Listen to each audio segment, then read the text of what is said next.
Hey, what is going on, everybody? How are you all doing today? I hope you all are having a wonderful and fantastic day today, and if not, hopefully you all will have a better tomorrow.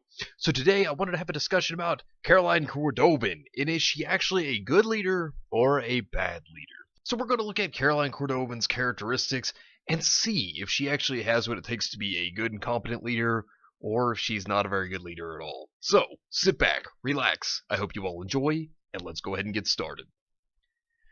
So, Caroline Cordovin, she is the leader of Argus Base, and she is a character that is prideful, and she's very arrogant.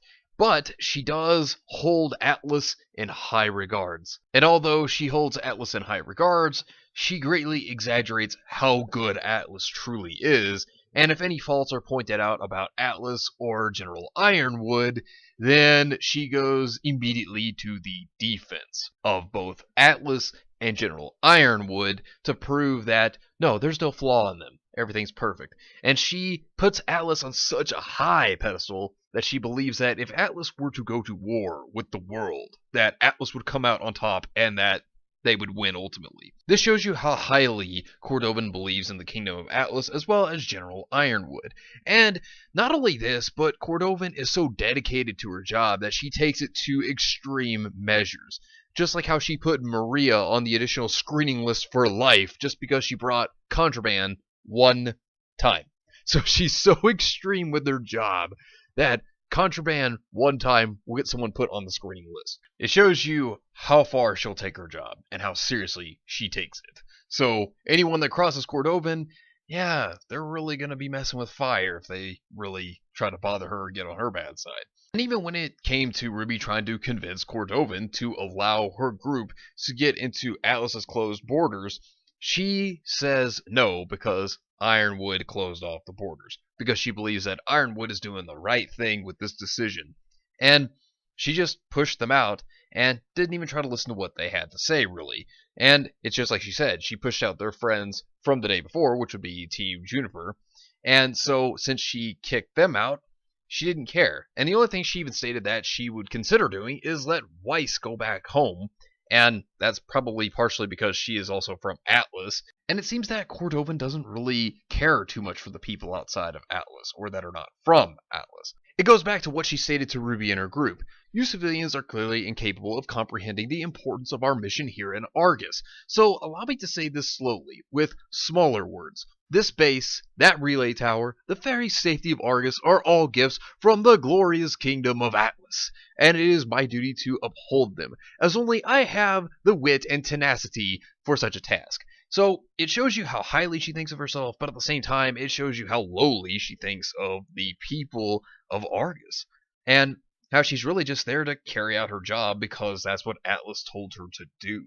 So it seems that she doesn't care much for the people. And it's also very similar to whenever she looked at Blake, whenever she was talking about how she wasn't going to give Weiss's friends a trip all the way to Atlas, and how she thinks that some of them are of a questionable character.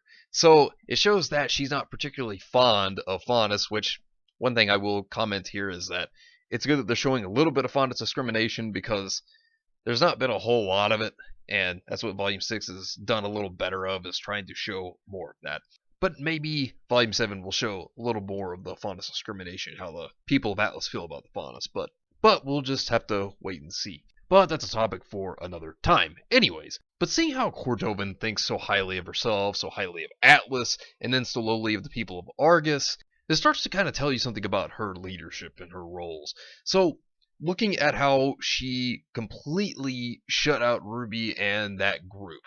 She shut them all out, she didn't want to listen to them, and she would only help Weiss because Weiss is a Schnee, and Schnee Gas Company, that family, yeah, she's from Atlas. So, therefore, she just wants to help Weiss out and get credit for it. That's really all she sees it as. That's why she was going to send her top guards to protect Weiss and make sure she makes it there safely, and hoping that General Ironwood would hear of this. Also, when it comes to Maria, just kind of getting on her nerves, she really went overboard with that. I'll get a little more into that in a second. But as a leader, you can't let something like Maria get the best of you. You have to listen to other people and their problems, their situations, if you're leading them. And you can't look at the civilians as, oh, well, they don't understand how good they have it because we're here. As a leader, you have to be understanding. You have to be someone that is willing to protect the people, think of them, see them as equals, and try to take care of them the best way that you can. She should be more selfless about it, and she should really be thinking, what can I do for the people, rather than looking at Atlas as the greatest thing ever and that nobody understands how great it is. And not only that, but with Maria getting on her nerves, them stealing one of their ships to try to make a way to Atlas, thinking about it, her getting in the giant mech to take care of the situation was wrong. Crow had the right idea, saying that they would have just sent fighters to just apprehend them. Yeah, I mean, that would have been the best way to do it. But instead, Cordovin lets her arrogance and her pride get the best of her, and she wants to make an example of children in a giant mech. Realistically, that's not the best way to really take care of that situation.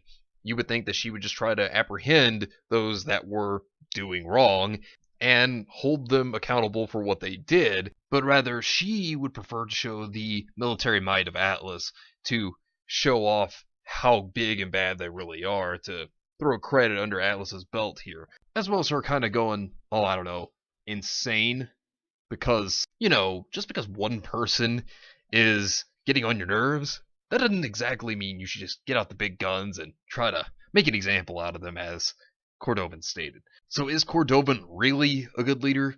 Not really, because if she is going to have a mental breakdown, for example, and get in a giant mech to take care of a problem, yeah, you might need to be going to the Happy Hotel, because, yeah, that sounds nutty.